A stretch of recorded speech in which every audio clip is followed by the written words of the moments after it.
करुणालयं नमामि भगवत्पादं शंकरं लोकशंकरं। ಶ್ರೀ ಗುರುಭ್ಯೋ ನಮಃ.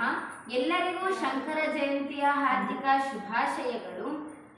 ಇಂದು ನಾನು ಶಂಕರಾಚಾರ್ಯರು ರಚಿಸಿರುವ ಗುರುವಷ್ಟಕಂ ಅರ್ಥ ಮತ್ತು ಶ್ಲೋಕ ಮತ್ತು ಅವರ ಜೀವನ ಚರಿತ್ರೆಯನ್ನು ನನಗೆ ತಿಳಿದಷ್ಟು ನಿಮಗೆ ತಿಳಿಸಲು ಇಚ್ಛಿಸುತ್ತೇನೆ. ಶಂಕರಾಚಾರ್ಯರನ್ನು ಆದಿಶಂಕರಾಚಾರ್ಯರೆಂತ ಕರೀತಾರೆ. ಅವರಿಗೆ ಆರ್ಯಾಂಬೆ ಮತ್ತೆ ಶಿವಗುರು ಅಂತ ತಂದೆ ತಾಯಿಯರು. ಆರ್ಯಾಂಬೆ ಮತ್ತು ಶಿವಗುರು ಇಬ್ಬರಿಗೂ ಮಕ್ಕಳಾಗಿರಲಿಲ್ಲ.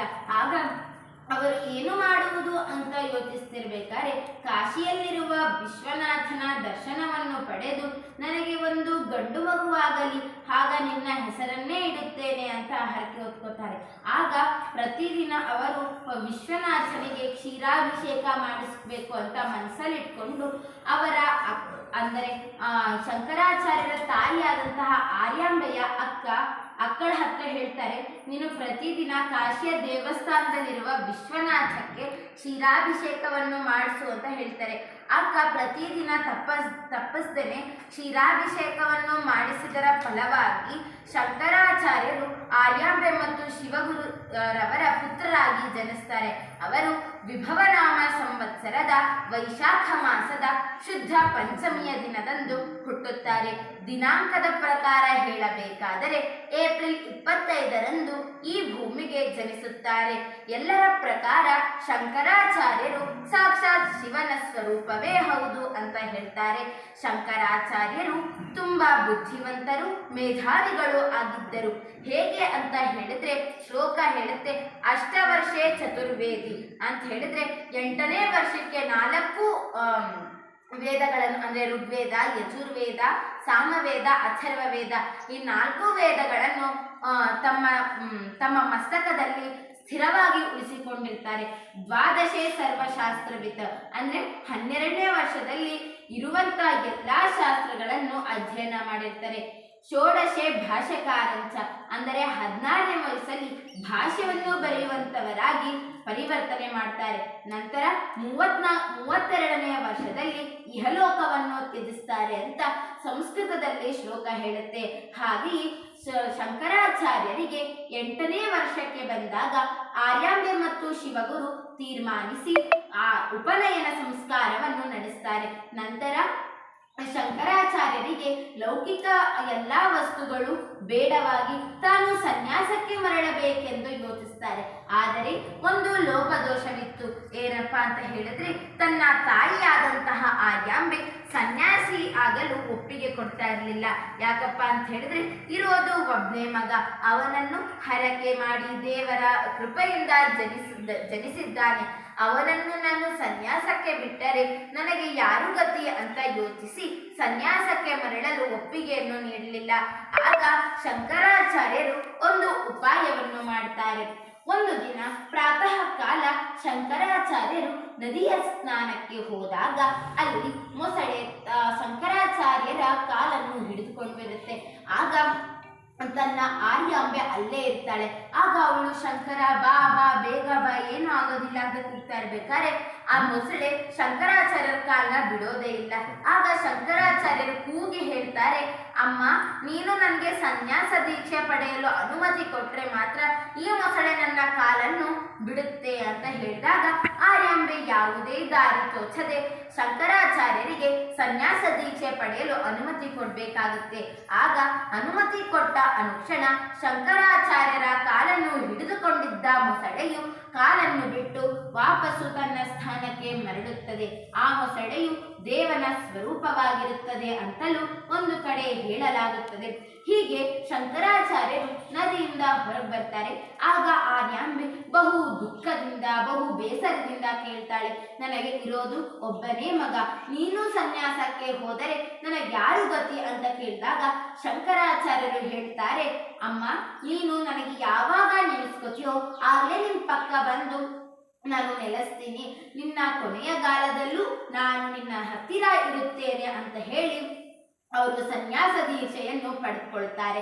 ಹೀಗೆ ಅವರು ಸನ್ಯಾಸ ದೀಕ್ಷೆಯನ್ನು ಪಡೆದುಕೊಂಡು ತನ್ನ ಗುರುವಿಗಾಗಿ ಅನ್ವೇಷಣೆ ಮಾಡ್ತಾ ಇದ್ದಾಗ ಅವರು ನಡೀತಾ ಇರ್ತಾರೆ. ಇಡೀ ಭಾರತವನ್ನು ಪರ್ಯಟನೆ ಮಾಡಬೇಕಾದ್ರೆ ಗುರು ಗೋವಿಂದ ಭಗವತ್ಪಾದರೆಂಬ ಗುರುಗಳು ಸಿಗ್ತಾರೆ. ಅವರಿಗೆ ಅಂದರೆ ಗುರು ಗೋವಿಂದ ಭಗವತ್ಪಾದರಿಗೆ ಸಾಕ್ಷಾತ್ ಶಿವನೇ ಬಂತು, ಈಗ ಶಂಕರಾಚಾರ್ಯರು ಎಂಬ ಮಗ ಬರ್ತಾನೆ, ಅವನಿಗೆ ಹೇಳಿಕೊಡು ವಿದ್ಯೆಯನ್ನು ಅಂತ ಹೇಳಿರ್ತಾರೆ. ಆಗ ಶಂಕರಾಚಾರ್ಯರು ಗುರು ಗೋವಿಂದ ಭಗವತ್ಪಾದರಿಗೆ ಶಿಷ್ಯರಾಗ್ತಾರೆ. ಅವರು ಶಿಷ್ಯರಾಗಿ ಬರಕ್ಕಿಂತ ಮುಂಚೆ ಗುರು ಗೋವಿಂದ ಭಗವತ್ಪಾದರು ಇಲ್ಲಿ ನದಿ ಇರುತ್ತೆ ಅಂತ ಹೇಳಿದ್ರೆ ನರ್ಮದಾ ನದಿ, ಇದು ನರ್ಮದಾ ನದಿಯ ಆಚೆ ಕಡೆ ಗುರು ಗೋವಿಂದ ಭಗವತ್ಪಾದರು ಇರ್ತಾರೆ. ಆಗ ಏನಾಗುತ್ತೆ ಅಂತ ಹೇಳಿದ್ರೆ ಶಂಕರಾಚಾರ್ಯರು ಇನ್ನೇನು ನದಿಯನ್ನು ದಾಟಬೇಕು, ಅಷ್ಟೊತ್ತಿಗೆ ನರ್ಮದಾ ನದಿ ಪ್ರವಾಹವಾಗುತ್ತೆ. ಆಗ ಶಂಕರಾಚಾರ್ಯರು ತನ್ನ ಕಮಂಡಲದಲ್ಲಿ ಪ್ರವಾಹದ ಜಲವನ್ನು ಹಿಡಿದುಕೊಂಡು ನದಿಯನ್ನು ದಾಟಿದ ನಂತರ ಪ್ರವಾಹದ ಜಲವನ್ನು ಪುನಃ ನರ್ಮದಾ ನದಿಗೆ ಹಾಕ್ತಾರೆ. ಇದನ್ನು ನೋಡಿದ ಗುರು ಗೋವಿಂದ ಭಗವತ್ಪಾದರು ಇವನು ಸಾಕ್ಷಾತ್ ಶಿವನ ಸ್ವರೂಪವೇ ಹೌದು ಅಂತ ತಿಳ್ಕೊಂಡು ಶಿಷ್ಯನಾಗಿ ಸ್ವೀಕರಿಸ್ತಾರೆ. ಆಗ ಗುರು ಗೋವಿಂದ ಭಗವತ್ಪಾದರಿಗೆ ಶ್ರೀ ಶಂಕರಾಚಾರ್ಯರು ಶಿಷ್ಯರಾಗ್ತಾರೆ. ನಂತರ ಅಲ್ಲಿ ಯೋಗಾಭ್ಯಾಸ, ಉಪನಿಷತ್, ವೇದಾಂಗ, ವೇದಗಳನ್ನೆಲ್ಲ ಕಲಿತಾರೆ ಮತ್ತು ಸಕಲ ಕಲಾ ವಲ್ಲಭರಂತೆ ಎಲ್ಲ ಶಾಸ್ತ್ರವನ್ನು ಅಧ್ಯಯನ ಮಾಡ್ತಾರೆ. ಇನ್ನು ಕೆಲವೇ ದಿನಗಳು ಎಲ್ಲ ಅಧ್ಯಯನಗಳು ಮುಗಿಯುತ್ತವೆ. ಮುಗಿದ ನಂತರ ಅವರು ಪುನಃ ಕಾಶಿ ವಿಶ್ವನಾಥಕ್ಕೆ ಬರ್ತಾರೆ. ಅಲ್ಲಿ ಕೆಲವು ಜನ ಶಿಷ್ಯರನ್ನು ಕರೆದುಕೊಂಡು ತಾವು ಕಲಿತಂತಹ ಪಾಠವನ್ನು ಅಥವಾ ತಾವು ಕಲಿತಂತಹ ಶಾಸ್ತ್ರಗಳನ್ನು ತಮ್ಮ ಹತ್ತಿರ ಅಧ್ಯಯನಕ್ಕಾಗಿ ಬಂದಂತಹ ಎಲ್ಲ ಶಿಷ್ಯರಿಗೂ ಬೋಧಿಸ್ತಾರೆ ಮತ್ತು ಆ ಶಿಷ್ಯರನ್ನು ತಮ್ಮ ಹತ್ತಿರವೇ ಇಟ್ಟುಕೊಂಡು ಅವರಿಗೆ ಆಧ್ಯಾತ್ಮಿಕ ಹಲವು ವಿಚಾರಗಳನ್ನು ಹೇಳ್ತಾರೆ. ಹಾಗೆಯೇ ಕಾಶಿ ನಾಥಕ್ಕೆ ಹೋದಂತಹ ಶಂಕರಾಚಾರ್ಯರು ಕಾಶಿ ವಿಶ್ವನಾಥ ಸ್ತೋತ್ರ, ಮಹಿಷಾ ಪಂಚಕ, ಕಾಶಿ ಸ್ತೋತ್ರ, ಅನ್ನಪೂರ್ಣ ಸ್ತೋತ್ರ, ಹಲವಾರು ಸ್ತೋತ್ರಗಳನ್ನು ರಚಿಸ್ತಾರೆ ಮತ್ತು ಅಲ್ಲಿ ಧ್ಯಾನ ಮಗ್ನರಾಗ್ತಾರೆ. ನಂತರ ಕೆಲವು ದಿನಗಳ ನಂತರ ಹೀಗೆ ಇದ್ದರೆ ಸಾಲದು, ನಾನು ಇಡೀ ಭಾರತವನ್ನು ಪರ್ಯಟನೆ ಮಾಡಿ ಪುನಃ ಭಾರತದಲ್ಲಿರುವ ಸಮಸ್ಯೆಯನ್ನು ನಾನು ಹೋಗಲಾಡಿಸಬೇಕು ಅಂತ ಅಂದ್ಕೊಂಡು ತೀರ್ಮಾನಿಸಿ ತನ್ನ ಶಿಷ್ಯರೊಂದಿಗೆ ಹೊರಡ್ತಾರೆ. 4 ಬಾರಿ ಇಡೀ ಭಾರತವನ್ನು ಕಾಲ್ನಡಿಗೆಯಿಂದ ಪರ್ಯಟನೆ ಮಾಡ್ತಾರೆ. ಪುನಃ ಅವರು ಕಾಶ್ಮೀರದಲ್ಲಿ ಮತ್ತೆ 4 ದಿಕ್ಕುಗಳಿಗೆ 4 ಪೀಠವನ್ನು ಸ್ಥಾಪಿಸ್ತಾರೆ. ಪೂರ್ವಕ್ಕೆ 1 ಪೀಠ, ದಕ್ಷಿಣಕ್ಕೆ 1 ಪೀಠ, ಪಶ್ಚಿಮಕ್ಕೆ 1 ಪೀಠ ಮತ್ತೆ ಉತ್ತರಕ್ಕೆ 1 ಪೀಠವನ್ನು ಸ್ಥಾಪಿಸ್ತಾರೆ. ಅವರಿಗೆ ತನ್ನ ಶಿಷ್ಯರಾದಂತಹ 4 ಶಿಷ್ಯರನ್ನು ಆ ಪೀಠಗಳಿಗೆ ಒಬ್ಬೊಬ್ಬರನ್ನಾಗಿ ನೇಮಿಸ್ತಾರೆ. ಹೇಗಪ್ಪ ಅಂತ ಹೇಳಿದ್ರೆ ಶೃಂಗೇರಿ ಪೀಠಕ್ಕೆ ಸುರೇಶ್ವರಾಚಾರ್ಯ, ಜಗನ್ನಾಥ ಪೀಠಕ್ಕೆ ಪದ್ಮಪಾದಾಚಾರ್ಯ, ದ್ವಾರಕಾ ಪೀಠಕ್ಕೆ ಹಸ್ತಾಮಲಕಾಚಾರ್ಯ ಮತ್ತು ಜ್ಯೋತಿಷ್ಪತಿ ಪೀಠಕ್ಕೆ ತೋಟಕಾಚಾರ್ಯ ಎಂಬ 4 ಶಿಷ್ಯರನ್ನು ನೇಮಿಸ್ತಾರೆ. ಇವರೇ ಪ್ರಥಮ ಆಚಾರ್ಯರು. 4 ಪೀಠಗಳಿಗೂ ಪ್ರಥಮ ಆಚಾರ್ಯರಾಗಿರ್ತಾರೆ. ಅವರು ತಮ್ಮ ಶಿಷ್ಯರಿಗೆ, ನಂತರದ ಶಿಷ್ಯರಿಗೆ ತಾವು ಕಲಿತಂತಹ ವಿದ್ಯೆ, ತಾವು ಕಲಿತಂತಹ ಎಲ್ಲ ಶಾಸ್ತ್ರಗಳನ್ನು ಧಾರೆ ಇರುತ್ತಾರೆ. ಹಾಗಾಗಿ ಇಂದಿಗೂ ಸಹ 4 ಪೀಠಗಳು ನಮಗೆ ಕಾಣಬಹುದು. ಹಾಗೆಯೇ ಶಂಕರಾಚಾರ್ಯರು ಮುಂದುವರೆದು ಹಲವಾರು ಸ್ತೋತ್ರಗಳನ್ನೇ ರಚಿಸುತ್ತಾರೆ. ಹಲವಾರು ಸ್ತೋತ್ರಗಳನ್ನು ರಚಿಸಿ ಅದರ ಮೂಲಕ ಈ ಸಾಮಾನ್ಯ ಜನರಿಗೆ ಸೂಚನೆ ಅಥವಾ ಹೀಗಿರಬೇಕು, ಹೀಗಿರಬಾರದು ಅಂತ ಎಲ್ಲ ತಿಳಿಸ್ತಾರೆ. ಅವರು ಅದ್ವೈತ ಸಿದ್ಧಾಂತವನ್ನು ಪ್ರತಿಪಾದಿಸ್ತಾರೆ. ಅದ್ವೈತ ಅಂತ ಹೇಳಿದ್ರೆ ಎರಡಲ್ಲದ್ದು ಅಂತ ಹೇಳಿದ್ರೆ ಆತ್ಮ ಮತ್ತು ಬ್ರಹ್ಮ ಯಾವುದೂ ಬೇರೆ ಅಲ್ಲ, ಆತ್ಮನೇ ಬ್ರಹ್ಮ ಅಂತ ಹೇಳ್ತಾರೆ. ಅಹಂ ಬ್ರಹ್ಮಾಸ್ಮಿ ಅಂತಲೂ ಹೇಳ್ತಾರೆ ಶಂಕರಾಚಾರ್ಯರು. ಹಾಗೆ ಅವರನ್ನು ಆದರ್ಶವಾಗಿ ತೆಗೆದುಕೊಂಡರೆ ನಾವು ಇನ್ನೂ ಹಲವಾರು ವಿಷಯಗಳನ್ನು ನಾವು ಕಲಿಬಹುದು. ಹೀಗೆ ಅವರು ಸೌಂದರ್ಯ ಲಹರಿ, ಶಿವಾನಂದ ಲಹರಿ, ದಕ್ಷಿಣಾಮೂರ್ತಿ ಸ್ತೋತ್ರ ಮತ್ತೆ ಗುರುವಷ್ಟಕಂ ಅಂದರೆ ಶರೀರಂ ಸ್ವರೂಪಂ ಆಗಿರಲಿ, ಮತ್ತೆ ಎಲ್ಲ ಹಲವಾರು ಇದನ್ನ ರಚಿಸ್ತಾರೆ. ಬ್ರಹ್ಮಸೂತ್ರನ ರಚಿಸ್ತಾರೆ, ಉಪನಿಷತ್ತನ್ನ ಭಾಷ್ಯ ಮಾಡ್ತಾರೆ, ಭಗವದ್ಗೀತೆಯ ಭಾಷ್ಯವನ್ನು ಮಾಡ್ತಾರೆ. ಕೊನೆಗೆ ನಾವು ಇಲ್ಲಿ ಹೇಳುವ ಕಿಂ ಜ್ಯೋತಿಸ್ತವ ಎನ್ನುವ ಶ್ಲೋಕವನ್ನು ಅವರು ಯಾವಾಗ ರಚಿಸಿದ್ದಾರೆ ಅಂತ ಹಲವು ಜನರಿಗೆ ಗೊತ್ತಾಗಿಲ್ಲ. ಅದನ್ನ ಒಂದು ತುಣಕನ್ನು ನಾನು ಹೇಳ್ತೀನಿ. ಅವರು ಕಾಶ್ಮೀರಕ್ಕೆ ಹೋಗಿರ್ತಾರೆ. ಕಾಶ್ಮೀರದಲ್ಲಿ ಹೋಗ್ಬೇಕಾದ್ರೆ ಅಲ್ಲೊಬ್ಬ ಕುಷ್ಠರೋಗಿಗೆ ಇಲ್ಲಿ ಬದುಕಲು ಆಗ್ತಾ ಇಲ್ಲ, ಸಾಯಲು ಆಗ್ತಿಲ್ಲ. ಸಾಯ್ಬೇಕು ಅಂತಾನೆ, ಆದ್ರೆ ಸಾಯಕ್ಕಾಗ್ತಿಲ್ಲ. ಬದುಕಲು ಅವನಿಗೆ ಕಷ್ಟ. ಕುಷ್ಠರೋಗ ಅಂದ್ರೆ ಯಾರು ಅವನ ಹತ್ರ ಬರೋದಿಲ್ಲ, ಎಲ್ಲರೂ ದೂರ ಇಟ್ಟಿರ್ತಾರೆ. ಹೀಗೆ ಆ ಕುಷ್ಠರೋಗಿ ಬಳಿ ಶಂಕರಾಚಾರ್ಯರು ತೆರಳುತ್ತಾರೆ. ಹಾಗೆ ಆ ಕುಷ್ಠರೋಗಿ ಕೇಳ್ತಾನೆ, ಶಂಕರಾಚಾರ್ಯ, ನೀನು ಎಲ್ಲಾ ಕಡೆ ಪ್ರಸಿದ್ಧಿ ಹೊಂದಿದ್ದೀಯ, ಎಲ್ಲ ಶಾಸ್ತ್ರವನ್ನು ಅಧ್ಯಯನ ಮಾಡಿದ್ದೀಯ, ನನಗೆ ಈ ಕುಷ್ಠರೋಗವು ಬೇಡ, ನನಗೆ ಮೋಕ್ಷ ಪ್ರಾಪ್ತಿಯನ್ನು ಮಾಡು ಅಂತ ಹೇಳಿದಾಗ ಶಂಕರಾಚಾರ್ಯರು ಆ ಕುಷ್ಠರೋಗಿಯ ಮೋಕ್ಷ ಪ್ರಾಪ್ತಿಗೋಸ್ಕರ ಕಿಂ ಜ್ಯೋತಿಸ್ತವ ಎನ್ನುವ ಶ್ಲೋಕವನ್ನು ರಚಿಸ್ತಾರೆ. ಅದು ಈಗ ನಾವೆಲ್ಲರೂ ಪಠಿಸುವಂತಹ ಶ್ಲೋಕವಾಗಿದೆ. ನಂತರ ಸೌಂದರ್ಯ ಲಹರಿ ಪಠಿಸುವುದರಿಂದ ಏನಾಗುತ್ತೆ ಅಂತ ನಾವೆಲ್ಲ ಕೇಳ್ಬೋದು. ಒಬ್ರೊಬ್ರು ಓದ್ತಿರ್ತಾರೆ, ಅದರಿಂದ ಏನಾಗುತ್ತೆ ಅಂತಾನೆ ತಿಳಿದಿರೋದಿಲ್ಲ, ಅಥವಾ ಓದ್ಕೊಂಡು ತಿಳಿದಿದ್ರು ಏನಾಗುತ್ತೆ ಅಂತ ಹೇಳಿ ಅದನ್ನ ಓದೋದಿಲ್ಲ. ಇಂಥವರಿಗೆ ನಾನು ಹೇಳೋದೇನಪ್ಪ ಅಂತ ಹೇಳಿದ್ರೆ, ಸೌಂದರ್ಯ ಲಹರಿ ಇದು ಲಲಿತಾದೇವಿಗೆ ಅರ್ಪಿಸಿರುವಂತಹ ಕೃತಿಯಾಗಿದೆ. ಇದರಲ್ಲಿ 3 ಶ್ಲೋಕವಿದ್ದು ಎಲ್ಲವೂ ಹೇಗಿರಬೇಕು ಅಂತ ಹೇಳ್ತಾರೆ. ಇದನ್ನ ಓದೋದ್ರಿಂದ ನಮ್ಮ ಜೀವನ ಸುಗಮವಾಗಿ ಸಾಗಲು ಅವಕಾಶವಾದಂತಾಗುತ್ತದೆ. ಇದು ಆಧ್ಯಾತ್ಮಿಕವಾಗಿಯೂ ಲೌಕಿಕವಾಗಿಯೂ 2 ದಾರಿಯಲ್ಲಿ ಕರೆದುಕೊಂಡು ಹೋಗ್ತದೆ ಮತ್ತು ಇದರಿಂದ ಹಲವಾರು ಪ್ರಯೋಜನಗಳಿದೆ. ಇದನ್ನು ಓದುವುದರಿಂದ ನಮ್ಮ ಮನಃಶಾಂತಿಯಾಗುತ್ತದೆ ಮತ್ತು ಹಲವಾರು ವಿದ್ಯೆಗಳು ನಮಗೆ ಬರುತ್ತದೆ. ಹೀಗೆ ನಮಗೆ ಗುರುಗಳು 2 ರೀತಿ ಇರ್ತಾರೆ. ಒಂದು ಲೌಕಿಕ ಗುರು, ಇನ್ನೊಂದು ಆಧ್ಯಾತ್ಮಿಕ ಗುರು. ಲೌಕಿಕ ಗುರು ಅಂತ ಹೇಳಿದ್ರೆ, ನೀನು ಶಿಕ್ಷಕನಾಗು, ನೀನು ಡಾಕ್ಟರ್ ಆಗು, ಹೀಗೆ ನೀನು ಈ ವೃತ್ತಿ ತಗೊಂಡ್ರೆ ಈ ತರ ಆಗುತ್ತೆ ಅಂತ ಹೇಳೋದು ಲೌಕಿಕ ಗುರು. ಆಧ್ಯಾತ್ಮಿಕ ಗುರು ಅಂತ ಹೇಳಿದ್ರೆ, ದೇವ್ರನ್ನ ನಂಬು, ದೇವರು ಈ ತರ ಇದ್ದಾನೆ ಅಂತ ಹೇಳೋದು ಆಧ್ಯಾತ್ಮಿಕ ಗುರು. ಹಾಗೆ ಸೌಂದರ್ಯ ಲಹರಿಯನ್ನು ಗುರುವಾಗಿ ನಾವು ತೆಗೆದುಕೊಳ್ಬಹುದು. ಹೇಗಪ್ಪ ಅಂತ ಹೇಳಿದ್ರೆ, ಅದರಲ್ಲಿ ಹೀಗ್ ಮಾಡಿದ್ರೆ ಇದರ ಪರಿಹಾರ ಆಗುತ್ತೆ, ಲೌಕಿಕ ಜಗತ್ತಿಗೆ ಅನುಕೂಲವಾಗುತ್ತೆ ಅಂತನೂ ಒಂದ್ ಕಡೆ ಹೇಳಿದ್ರೆ, ಈ ತರ ಮಾಡಿದ್ರೆ ದೇವರಿಗೆ ಹತ್ರ ಆಗುತ್ತೆ ಅಂತನೂ ಸೌಂದರ್ಯ ಲಹರಿಯಲ್ಲಿ ಆದಿಶಂಕರಾಚಾರ್ಯರು ವರ್ಣಿಸ್ತಾರೆ. ಹೀಗೆ ಹಲವಾರು ಕೃತಿಗಳನ್ನ ಬರೆದಿದ್ದಾರೆ. ನಾನು 2022ನೇ ಜೂನ್ 2ನೇ ತಾರೀಕು ಶಿವಾನಂದ ಲಹರಿಯ ಪ್ರವಚನ ಕೊಡ್ಬೇಕಾದ್ರೆ ನಾನು ಅದನ್ನ ಶಿವಾನಂದ ಲಹರಿಯ ಶ್ಲೋಕ ಮತ್ತೆ ಅದರ ಅರ್ಥವನ್ನು ನೋಡ್ಕೊಳ್ತಿರ್ಬೇಕಾದ್ರೆ ಅವರು ಬರ್ದಿರುವ ಶ್ಲೋಕದ ಅರ್ಥ ತಿಳಿದ್ರೆ ನಾವು ಈ ತರ ಬರಿಬೇಕು ಅಂತ ಪ್ರೇರಣೆ ಕೊಡುವವರೇ ಶಂಕರಾಚಾರ್ಯರು. ಅವರ ಪುಸ್ತಕವನ್ನು ಅವರು ರಚಿಸಿರುವಂತಹ ಹಲವು ಶ್ಲೋಕಗಳನ್ನು ನೋಡಿದರೆ ನಮಗೆ ಆಶ್ಚರ್ಯವಾಗುತ್ತದೆ ಮತ್ತು ಹಲವು ಶ್ಲೋಕವನ್ನು ರಚಿಸಬೇಕು ಅಂತ ನಾವು ಅನ್ಕೋತೀವಿ. ಮತ್ತೆ ಅದರಿಂದ ನಮಗೆ ಪ್ರೇರಣೆಯೂ ಸಹ ಆಗುತ್ತದೆ. ಹೀಗೆ ಅವರು ಹಲವಾರು ಸಾಧನೆಗಳನ್ನು ಮಾಡ್ತಾರೆ. ಹಾಗೆ ಕೆಲವರು ಹೇಳ್ತಾರೆ, ನಾನು ಕೇಳಿದ ಪ್ರಕಾರ ಶಂಕರಾಚಾರ್ಯರು 32ನೇ ವಯಸ್ಸಿಗೆ ಇಹಲೋಕವನ್ನು ತ್ಯಜಿಸಿದರು. ಅದು ಸತ್ಯದ ಸಂಗತಿ. ಏನಕ್ಕೆ ತ್ಯಜಿಸಿದ್ರು? ಒಬ್ಬೊಬ್ಬರಿಗೆ ಪ್ರಶ್ನೆ ಇರುತ್ತೆ, ಅವರು 100 ಕಾಲ ಬದುಕಿ ಇನ್ನೂ ಈ ಭಾರತವನ್ನು ಮೇಲೆತ್ತಲು ಪ್ರಯತ್ನ ಮಾಡ್ಬೋದಿತ್ತಲ್ಲ, ಏನಕ್ಕೆ ಅವರು ಇಷ್ಟು ಬೇಗ ಇಹಲೋಕವನ್ನು ತ್ಯಜಿಸಿದ್ರು ಅನ್ನೋ ಪ್ರಶ್ನೆಗೆ ಏನುತ್ತರಪ್ಪ ಅಂತ ಹೇಳಿದ್ರೆ, ಯಾರು ಸತ್ಪುರುಷರಾಗಿ ಭೂಮಿಗೆ ಬರ್ತಾರಲ್ವಾ ಅವರು ತಮ್ಮ ಕೆಲಸವನ್ನು ಮುಗಿಸಿಕೊಂಡು ಇಹಲೋಕವನ್ನು ತ್ಯಜಿಸುತ್ತಾರೆ. ಹಾಗೆ ಶಂಕರಾಚಾರ್ಯರಾಗಿರಲಿ, ಝಾನ್ಸಿ ರಾಣಿ ಲಕ್ಷ್ಮೀಬಾಯಿ ಆಗಿರಲಿ, ವಿವೇಕಾನಂದರಾಗಿರಲಿ ಎಲ್ಲರೂ ಸತ್ಪುರುಷರೇ. ಅವರು ತಮ್ಮ ಕಾರ್ಯ ಏನಕ್ಕಪ್ಪ ಅವರು ಬಂದರು ಭೂಮಿಗೆ, ಆ ಕಾರ್ಯವನ್ನು ಮುಗಿಸಿ ಭೂಮಿಯ ಉದ್ಧಾರಕ್ಕಾಗಿ 32 ವರ್ಷ ಶ್ರಮಪಟ್ಟು ಇಹಲೋಕವನ್ನು ತ್ಯಜಿಸಿದ ಮಹಾಪುರುಷರಲ್ಲಿ ಶಂಕರಾಚಾರ್ಯರು ಹೌದು ಅಂತ ಹೇಳ್ಬೋದು. ಇವತ್ತು ಶಂಕರ ಜಯಂತಿ. ಹಲವಾರು ಜನ ಸ್ಟೇಟಸ್ನಲ್ಲಾಗಿರ್ಬೋದು ಹಲವಾರು ಕಡೆ ಶಂಕರಾಚಾರ್ಯರ ಜಯಂತಿಯ ಪ್ರಯುಕ್ತ ಹಾರ್ದಿಕ ಶುಭಾಶಯಗಳು, ಹೀಗಿರಬೇಕು ಅಂತ ಹಾಕ್ತಾರೆ. ಆದರೆ ಅದನ್ನು ಪಾಲಿಸುವುದು ಬಲು ಕಷ್ಟ. ಹೇಳಬಹುದು, ನಾಲಿಗೆಗೆ ಮೂಳೆ ಇಲ್ಲ, ಅದು ಹೇಳ್ಬೋದು ಹೀಗಿರಿ ಅಂತ. ಅದನ್ನ ಪಾಲಿಸುವುದು ನನಗಾಗಲಿ ಎಲ್ಲರಿಗೂ ಅದು ಕಷ್ಟ. ಅದನ್ನ ಪಾಲನೆಗೆ ತರಬೇಕಾದ್ರೆ, ಅನುಷ್ಠಾನಕ್ಕೆ ತರಬೇಕಾದ್ರೆ ಅವರು ಹೇಳಿರುವ ಶ್ಲೋಕ ಅದರ ಅರ್ಥವನ್ನು ನಾವು ತಿಳಿದುಕೊಂಡು ಮುಂದುವರೆದ್ರೆ ನಾವು ಈ ಜಗತ್ತಿನಲ್ಲಿ ಸಾಧನೆ ಮಾಡ್ಬೋದು. ನಾನು ಒಮ್ಮೆ ಶೃಂಗೇರಿಗೆ ಹೋದಾಗ ಅಲ್ಲಿ ಭಾರತೀ ತೀರ್ಥ ಸ್ವಾಮೀಜಿಗಳು ಅಲ್ಲಿ ಪೂಜೆ ಮಾಡ್ತಿದ್ರು.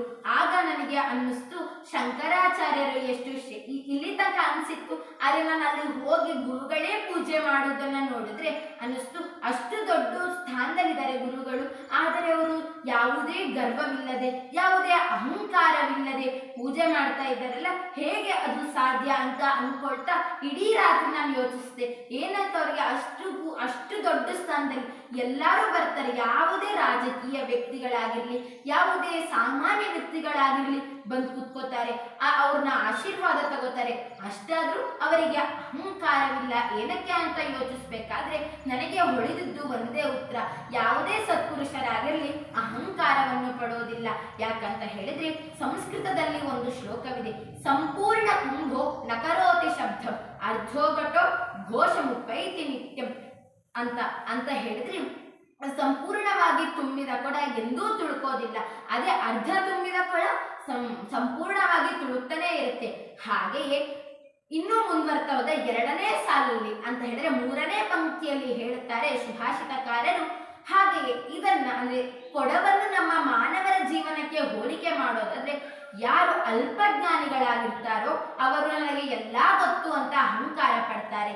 ಯಾರು ಎಲ್ಲವನ್ನೂ ತಿಳಿದಿರ್ತಾರೆ ಅವರು ಗರ್ವವನ್ನು ಪಡೋದಿಲ್ಲ. ಈ ಶ್ಲೋಕದಿಂದ ನಾವೇನ್ ತಿಳ್ಕೋಬಹುದು ಅಂತ ಹೇಳಿದ್ರೆ, ಯಾವತ್ತೂ ನಾವು ಗರ್ವವನ್ನು ಪಡದೆ ನಮ್ಮ ಹಾದಿಯಲ್ಲಿ ನಾವು ನಡೀತಾ ಹೋದ್ರೆ ನಮ್ಮ ಸಾಧನೆಗೆ ಅದು ಹತ್ತಿರವಾಗುತ್ತೆ. ಈಗ ನೋಡಿ, ಯಾವುದೇ ಗುರುಗಳಾಗಿರ್ಲಿ, ಶಂಕರಾಚಾರ್ಯರು ಹೇಳಿದ್ರೆ ನನ್ನನ್ನ ಪೂಜೆ ಮಾಡು, ನನಗೆ ಈ ತರ ಊದ್ಗಡ್ಡಿ ಬೆಳೆಸು, ಈ ತರ ಶ್ಲೋಕ ಹೇಳು ಅಂತ ಎಂದೂ ಹೇಳಿಲ್ಲ. ಅವರ ಆದರ್ಶ ಬದುಕೆ ನಮ್ಮ ಮನಸ್ಸಲ್ಲಿ ಹೇಳುತ್ತೆ, ನೀನು ಶಂಕರಾಚಾರ್ಯರಿಗೆ ಪೂಜೆ ಮಾಡು, ಶಂಕರಾಚಾರ್ಯರಿಗೆ ಅವರು ಅವರು ಬರೆದಿರುವಂತಹ ಶ್ಲೋಕಗಳನ್ನು ಓದು, ಉದ್ಧಾರ ಆಗುವಂತ ನಮ್ಮ ಮನಸ್ಸೇ ಹೇಳುತ್ತೆ. ಹಾಗೆಯೇ ನಾವಾಗಬೇಕು, ನಮ್ಮನ್ನು ನೋಡಿ ಬೇರೆಯವರು ಕಲಿಯುವಂತಾಗಬೇಕು.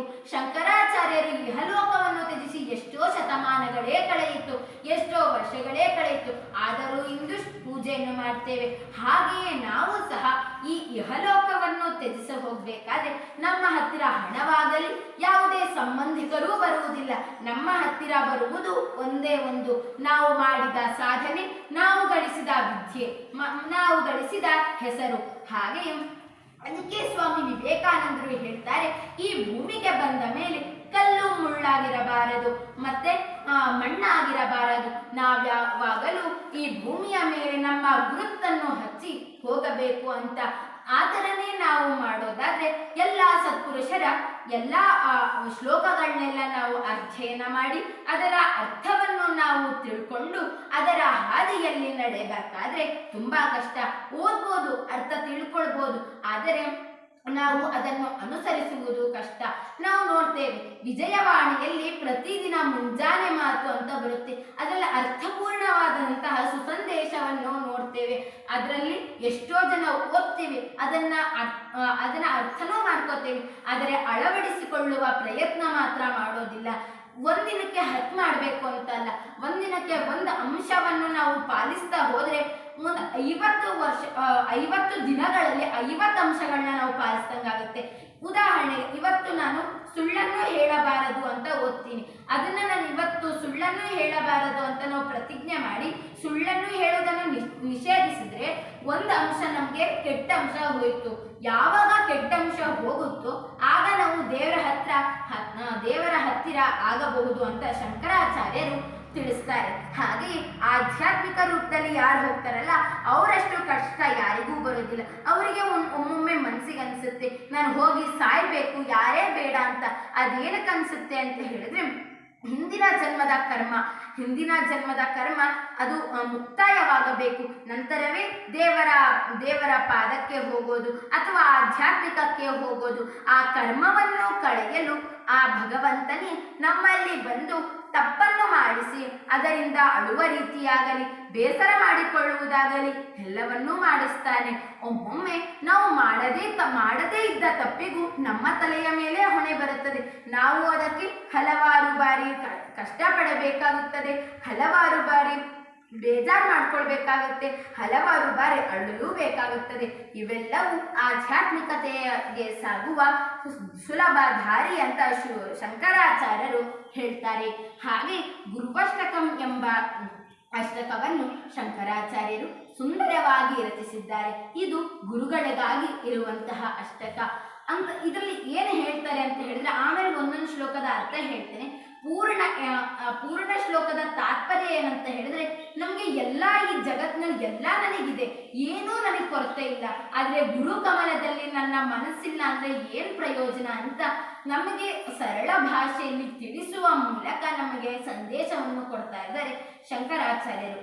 ಮೊದಲನೆಯ ಶ್ಲೋಕ: ಶರೀರಂ ಸ್ವರೂಪಂ ತಥಾವಾಕಲತ್ರಂ ಯಶಶ್ಚಾರು ಚಿತ್ತಂ ಧನಂ ಏರು ತುಲ್ಯಂ ಮನಶ್ಚೇನ ಲಗ್ನಂ ಗುರೋರಂಘ್ರಿ ಪದ್ಮೆ ತತಃ ಕಿಂ ತತಃ ಕಿಂ ತತಃ ಕಿಂ ತತಃ ಕಿಂ ಅಂತ ಹೇಳಿದ್ರೆ, ನನ್ನ ಶರೀರ ಸುಂದರವಾಗಿದೆ, ನನ್ನ ಪತ್ನಿಯೂ ಸುಂದರವಾಗಿದ್ದಾಳೆ, ನನ್ನ ಮಕ್ಕಳೂ ಸುಂದರರಾಗಿದ್ದಾರೆ, ನನ್ನ ಯಶಸ್ಸು ಪರ್ವತದಷ್ಟು ಮೇಲೇರಿದೆ, ನನ್ನ ಸಂಪತ್ತು ಮೇರು ಪರ್ವತದಲ್ಲಿ ಇದೆ ಅಂತ ಅನ್ಕೊಳ್ಳೋ ಮನುಷ್ಯರಿಗೆ ಅವರ ಮನಸ್ಸಿನಲ್ಲಿ ಗುರು ಪಾದಕಮಲಗಳಿಗೆ ಸಾಷ್ಟಾಂಗ ನಮಸ್ಕಾರ ಮಾಡುವ ಬುದ್ಧಿ ಇಲ್ಲದಿದ್ದರೆ ಏನು ಪ್ರಯೋಜನ?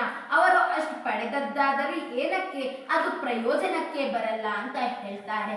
ಇನ್ನು ಎರಡನೇ ಶ್ಲೋಕ ಅಂತ ಹೇಳಿದ್ರೆ, ಪತ್ನಿ ಸಿಕ್ಕಳು ಅಂದ್ರೆ ಮಕ್ಕಳಾಗಿರೋದಿಲ್ಲ, ಅವಳಿಗೆ ಒಂದಿನ ಮಕ್ಕಳಾಗಿರುತ್ತೆ, ಆ ಮಕ್ಕಳು ಸಿಕ್ಕಳು, ಮಕ್ಕಳು ಬಂದ್ರು, ನನಗೆ ಬಾಂಧವರು ಸಿಕ್ಕರು, ಪತ್ನಿ ಸಿಕ್ಕಳು, ನನ್ನ ಮನೆ ಕಟ್ಟಿಯಾಯಿತು. ಇಷ್ಟೆಲ್ಲ ಅಹಂಕಾರ ಬೀರುವ ಜನರಿಗೆ ಒಂದು ಗುರು ಪಾದಗಳಿಗೆ ಸಾಷ್ಟಾಂಗ ನಮಸ್ಕಾರ ಮಾಡುವ ಬುದ್ಧಿ ಇಲ್ಲದಿದ್ದರೆ ಏನು ಪ್ರಯೋಜನ ಅಂತ ನಮಗೆ ಪ್ರಶ್ನಿಸ್ತಾ ಇದ್ದಾರೆ ಆದಿಶಂಕರಾಚಾರ್ಯರು ಎರಡನೇ ಶ್ಲೋಕದಲ್ಲಿ. ಮೂರನೇ ಶ್ಲೋಕ: ಷಡಂಗಾದಿ ವೇದೋ ಮುಖೇ ಶಾಸ್ತ್ರ ವಿದ್ಯಾ ಕವಿತ್ವಾದಿ ಗದ್ಯಂ ಸುಪದ್ಯಂ ಕರೋತಿ ಮನಶ್ಚೇನ ಲಗ್ನಂ ಗುರೋರಂಘ್ರಿ ಪದ್ಮೆ ತತಃ ಕಿಂ ತತಃ ಕಿಂ ತತಃ ಕಿಂ ತತಃ ಕಿಂ ಅಂತ ಹೇಳ್ತಾರೆ. ಷಡಂಗಾದಿ ವೇದೋ 6 ವೇದಾಂಗಗಳನ್ನು, ಶಿಕ್ಷಾ, ವ್ಯಾಕರಣ, ಛಂದ, ತರ್ಕ, ಜ್ಯೋತಿಷ್ಯ, ಮೀಮಾಂಸ, ಈ 6 ವೇದಾಂಗಗಳನ್ನು ಅಧ್ಯಯನ ಮಾಡಿ ತನ್ನ ಮನಸ್ಸಿನಲ್ಲೇ ಇಟ್ಟುಕೊಂಡು, ಅಚ್ಚಳಿಯದಂತೆ ಇಟ್ಟುಕೊಂಡು, ಇಡೀ ಭೂಮಿಗೆ ಒಡೆಯನಾಗಿದ್ದರೂ, ಎಲ್ಲ ಶ್ಲೋಕವನ್ನು ತಕ್ಷಣ ರಚಿಸುವಂತವನಾಗಿ, ಪಂಡಿತನಾಗಿದ್ದರೂ, ಪಾಂಡಿತ್ಯವನ್ನು ಹೊಂದಿದ್ದರೂ, ಗುರುಪಾದ ಕಮಲದಲ್ಲಿ ನಮಸ್ಕರಿಸುವ ಬುದ್ಧಿ ಇಲ್ಲದಿದ್ದರೆ ಏನು ಪ್ರಯೋಜನ? ಅಷ್ಟು ಕಲಿತಾದರೂ ಏನು ಪ್ರಯೋಜನ ಅಂತ ಆದಿಶಂಕರಾಚಾರ್ಯರು ಕೇಳ್ತಾರೆ ಮೂರನೇ ಶ್ಲೋಕದಲ್ಲಿ. ಇನ್ನು ನಾಲ್ಕನೇ ಶ್ಲೋಕ: ವಿದೇಶೇಷು ಮಾನ್ಯ ಸ್ವದೇಶೇಷು ಜನ್ಯ ಸದಾಚಾರ ವೃತ್ತೇಷು ಮತ್ತೋ ನ ಚಾನ್ಯ ಮನಶ್ಚೇನ ಲಗ್ನಂ ಗುರೋರಂಘ್ರಿ ಪದ್ಮೆ ತತಃ ಕಿಂ ತತಃ ಕಿಂ ತತಃ ಕಿಂ ತತಃ ಕಿಂ ಅಂತ ಹೇಳಿದ್ರೆ, ವಿದೇಶೇಷು ಮಾನ್ಯ ಅಂದರೆ ವಿದೇಶಗಳಲ್ಲಿ, ಅಮೆರಿಕ ಆಗಿರ್ಬೋದು, ಆಸ್ಟ್ರೇಲಿಯಾ ಆಗಿರ್ಬೋದು, ಯಾವುದೇ ವಿದೇಶಗಳಲ್ಲಿ ತಾನು ಮಾನ್ಯನಾಗಿದ್ದೇನೆ ಅಂತ ಅಂದ್ಕೊಂಡ್ರು. ಮತ್ತೆ ಸದಾಚಾರ ವೃತ್ತೇಶು ಅಂದರೆ ಎಲ್ಲ ಸದ್ವಿಚಾರಗಳು ನನ್ನಲ್ಲೇ ಅಡಗಿವೆ, ಯಾರ ಹತ್ರನೂ ಇಲ್ಲ, ನಾನೇ ಸದಾಚಾರವುಳ್ಳವನು ಅಂತ ಅಂದ್ಕೊಂಡ್ರೆ, ಗುರುಪಾದ ಕಮಲದಲ್ಲಿ ನನ್ನ ನಮನಗಳನ್ನು ಸಲ್ಲಿಸುವ ಮನಸ್ಸಿಲ್ಲದಿದ್ದರೆ ಏನು ಪ್ರಯೋಜನ ಅಂತ ಹೇಳ್ತಾರೆ. ಇದಕ್ಕೆ ಉದಾಹರಣೆಯಾಗಿ ನಿಲ್ಬಲ್ಲರು ಈಗಿನ ವಿದ್ಯಾರ್ಥಿಗಳು ಮುಂದಿನ ಅಭ್ಯಾಸಕ್ಕಾಗಿ ವಿದೇಶಗಳಲ್ಲಿ ಹೋಗ್ತಾರೆ, ವಿದೇಶಗಳಲ್ಲಿ ಅಧ್ಯಯನ ಮಾಡ್ತಾರೆ, ಪಂಡಿತರಾಗ್ತಾರೆ. ಪುನಃ ಭಾರತಕ್ಕೆ ಬಂದಾಗ ಯಾರನ್ನು ಗೌರವಿಸುವುದೇ ಇಲ್ಲ, ಯಾರನ್ನು ತಾನೇ ಅಹಂಕಾರದಿಂದ ಮೆರೀತಾ ಇರ್ತಾರೆ. ಆ ಥರ ಮೆರೆಯೋರಿಗೆ ಗುರುಪಾದ ಕಮಲದಲ್ಲಿ ತನ್ನ ಸಾಷ್ಟಾಂಗ ನಮನ ಸಲ್ಲಿಸಿದವರಿಗೆ ಏನು ಪ್ರಯೋಜನ ಅಂತ ಹೇಳ್ತಾರೆ. ಮತ್ತೆ ಕ್ಷಮಾಮಂಡಲೆ ಭೂಪಾಲ ವೃಂದೆ ಸದಾ ಸೇವಿತಂ ಯಸ್ಯ ಪಾದಾರವಿಂದಂ ಮನಶ್ಚೇನ ಲಗ್ನಂ ಗುರೋರಂಘ್ರಿ ಪದ್ಮೆ ತತಃ ಕಿಂ ತತಃ ಕಿಂ ತತಃ ಕಿಂ ತತಃ ಕಿಂ ಅಂತ ಹೇಳಿದ್ರೆ, ಇಡೀ ಭೂಮಂಡಲದಲ್ಲಿರುವ ಎಲ್ಲ ರಾಜ ಮಹಾರಾಜಾದಿಗಳು ಈ ನಿನ್ನ ಪಾದ ಕಮಲದಲ್ಲಿ ಬಂದು ಪಾದ ಸೇವೆಯನ್ನು ಮಾಡಿದ್ರು, ನಿನಗೆ ಗುರುಪಾದ ಕಮಲದಲ್ಲಿ ನಿನಗೆ ಭಕ್ತಿ ಇಲ್ಲದಿದ್ದರೆ ಏನು ಪ್ರಯೋಜನ ಅಂತ ಕೇಳ್ತಾ ಇದ್ದಾರೆ ಆದಿಶಂಕರಾಚಾರ್ಯರು. ಯಶೋಮೇಘತಂ ದಿಕ್ಷು ದಾನ ಪ್ರತಾಪ ಜಗದ್ವಸ್ತು ಸರ್ವಂ ಕರೇಯತ್ ಪ್ರಸಾದ ಮನಶ್ಚೇನ ಲಗ್ನಂ ಗುರೋರಂಘ್ರಿ ಪದ್ಮೆ ತತಃ ಕಿಂ ತತಃ ಕಿಂ ತತಃ ಕಿಂ ತತಃ ಕಿಂ ಅಂತ ಹೇಳಿದ್ರೆ, ಯಶೋಮೇಘತಂ ದಿಕ್ಷು ಎಲ್ಲ ಯಶಸ್ಸು ನನ್ನಲ್ಲಿದೆ, ಎಲ್ಲ ಪರ್ವತಗಳು ನನ್ನಲ್ಲಿದೆ, ಎಲ್ಲರೂ ನನ್ನ ಅಡಿಯಲ್ಲೇ ಇದ್ದಾರೆ, ಎಲ್ಲರೂ ನನಗೆ ಗೌರವವನ್ನೂ ಸೂಚಿಸ್ತಾರೆ. ಆದರೆ ನನ್ನ ಮನಸ್ಸಿನಲ್ಲಿ ಗುರುಪಾದಗಳ ಕಮಲದಲ್ಲಿ ಭಕ್ತಿ ಇಲ್ಲದಿದ್ದರೆ ಏನು ಪ್ರಯೋಜನ ಉಂಟಾಯಿತು ಹೇಳಪ್ಪ ಅಂತ ಆದಿಶಂಕರಾಚಾರ್ಯರು ಹೇಳ್ತಾರೆ.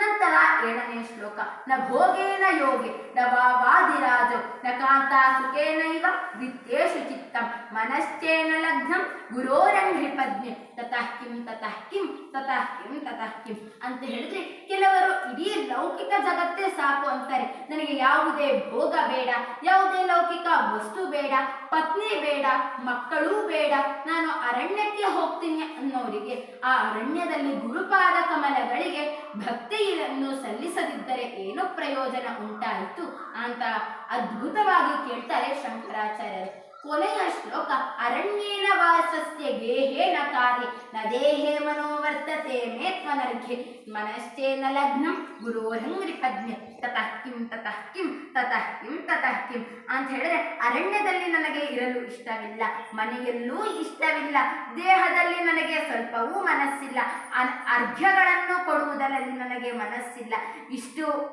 ಇಷ್ಟು ಬುದ್ಧಿಯನ್ನು ಉಳ್ಳವನು ಒಂದು ಗುರುಪಾದ ಕಮಲದಲ್ಲಿ ಶಿರಭಾಗಿ ನಮಿಸುವುದಿಲ್ಲ ಅಂತ ಹೇಳಿದ್ರೆ ಅವರು ಬದುಕಿರುವುದಾದರೂ ಏಕೆ? ಅವರು ವ್ಯರ್ಥವಾಗಿ ಬದುಕಿದ್ದಾರೆ. ಏನು ಫಲ, ಏನು ಫಲ, ಏನು ಫಲ ಅಂತ ಈ 8 ಶ್ಲೋಕಗಳಲ್ಲಿ ಆದಿಶಂಕರಾಚಾರ್ಯರು ತಿಳಿಸುವುದು ಒಂದೇ. ಏನಪ್ಪ ಅಂತ ಹೇಳಿದ್ರೆ, ನೀವು ಎಷ್ಟೇ ದೊಡ್ಡವರಾಗಿ ಬೆಳೀಲಿ, ಎಷ್ಟೇ ದೊಡ್ಡವರಾಗಿ ಮಾಡಿ, ಆದರೆ ಗುರುಪಾದ ಕಮಲದಲ್ಲಿ ಮಾತ್ರ ನಮ್ಮ ಮನಸ್ಸನ್ನು ನಾವು ಇಟ್ಟಿರಬೇಕು. ಈಗ ಎಷ್ಟೋ ಜನ ಸಾಫ್ಟ್ವೇರ್ ಇಂಜಿನಿಯರ್ ಆಗ್ತಾರೆ ಅಥವಾ IPS ಆಗ್ತಾರೆ ಅಂತಾನೆ ತಿಳ್ಕೊಳ್ಳಿ. ದೊಡ್ಡ ಆಸನ ಅವರಿಗೆ ಕಾಯ್ದಿರುತ್ತೆ, ಅಲ್ಲಿ ಕುಳಿತುಕೊಳ್ತಾರೆ, ಪಕ್ಕದಲ್ಲಿ ಹಲವಾರು ಸೆಕ್ರೆಟರಿಗಳು. ಆದರೆ ಅವರ ಗುರುಗಳು ಬಂದರೆ ಮಾತ್ರ ಗುರುಗಳಿಗೆ ಪ್ರವೇಶ ಕೊಡೋದಿಲ್ಲ ಒಬ್ಬೊಬ್ರು. ಅಂತ ಅಹಂಕಾರವನ್ನು ಈಗಿನ ಜನರು ಬೆಳೆಸ್ಕೊಳ್ತಾ ಇರ್ತಾರೆ. ನಮ್ಮ ಗುರುಗಳು ಪ್ರಮೋದಗ್ರದ ಅಂತ ನಾವು ಹೇಳ್ಬೋದು. ಅವರು ಪ್ರತಿ ಸತಿ ಹೇಳ್ತಾ ಇರ್ತಾರೆ, ನೀವು ಎತ್ತರಕ್ಕೆ ಹೋದ್ರೆ ಮಾತ್ರ ನಮ್ಮನ್ನು ಮಾತ್ರ ಮರಿಬೇಡಿ, ನೀವು IPS ಆಗಿ IAS ಆಗಿ ಎಲ್ಲರೂ ಆಗಿ, ಆದರೆ ಗುರುಪಾದ ಕಮಲದಲ್ಲಿ ಮಾತ್ರ ಶಿರವಾಗಿ ನಮಿಸುವುದನ್ನು ಮಾತ್ರ ಬಿಡಬೇಡಿ. ಯಾಕಂತ ಹೇಳಿದ್ರೆ, ನೀವು ಅಷ್ಟು ಎತ್ತರ ಸ್ಥಾನಕ್ಕೆ ಹೋಗಲು ಆ ಗುರುಗಳೇ ಸಾಕ್ಷಾತ್ ಕಾರಣ. ಆ ಗುರುಗಳೇ ಇಲ್ಲದಿದ್ದರೆ ನೀವು ಎಲ್ಲಿಂದ ಹೋಗಬಹುದು? ಯಾವ ವಿದ್ಯೆಯನ್ನು ಕಲಿಯಲು ಸಾಧ್ಯವಾಗುತ್ತಿತ್ತು? ಅದನ್ನು ಕಲಿತರು ಆ ಗುರುಗಳೇ ಕಾರಣ. ಒಂದು ಅಕ್ಷರವನ್ನೂ ಕಲಿತರು ಅದು ಗುರುಗಳೇ. ಅವರು ಗುರುಗಳೇ. ಯಾರನ್ನೂ ನಿರ್ಲಕ್ಷಿಸಬಾರದು, ಎಲ್ಲರನ್ನೂ ಗುರುಗಳಾಗಿ ಸ್ವೀಕರಿಸಬೇಕು. ಅಥವಾ ಗುರುಪಾದ ಕಮಲದಲ್ಲಿ ನಾವು ಸಾಷ್ಟಾಂಗ ನಮಸ್ಕಾರ ಮಾಡಬೇಕು ಅಂತ ಶಂಕರಾಚಾರ್ಯರು ಅದ್ಭುತವಾಗಿ ತಿಳಿಸ್ತಾರೆ. ಈ ಒಂದು 8 ಶ್ಲೋಕವೇ ಇಷ್ಟು ಅರ್ಥಪೂರ್ಣವಾಗಿದೆ ಅಂತ ಹೇಳಿದ್ರೆ, ಅವರು ರಚಿಸಿರುವಂತಹ ಹಲವಾರು ಶ್ಲೋಕ, ದಕ್ಷಿಣಾಮೂರ್ತಿ ಶ್ಲೋಕ ಅಥವಾ ಶಿವಾನಂದ ಲಹರಿ, ಬ್ರಹ್ಮಸೂತ್ರ ಎಲ್ಲವೂ ಅಷ್ಟೇ ಅರ್ಥಪೂರ್ಣವಾಗಿರುತ್ತದೆ. ಅದನ್ನು ಇನ್ನು ನಾನು ವ್ಯಕ್ತಪಡಿಸಲು ಆಗುವುದಿಲ್ಲ, ಯಾಕಂದರೆ ಸಮಯದ ಅಭಾವವಿರುವ ಕಾರಣ.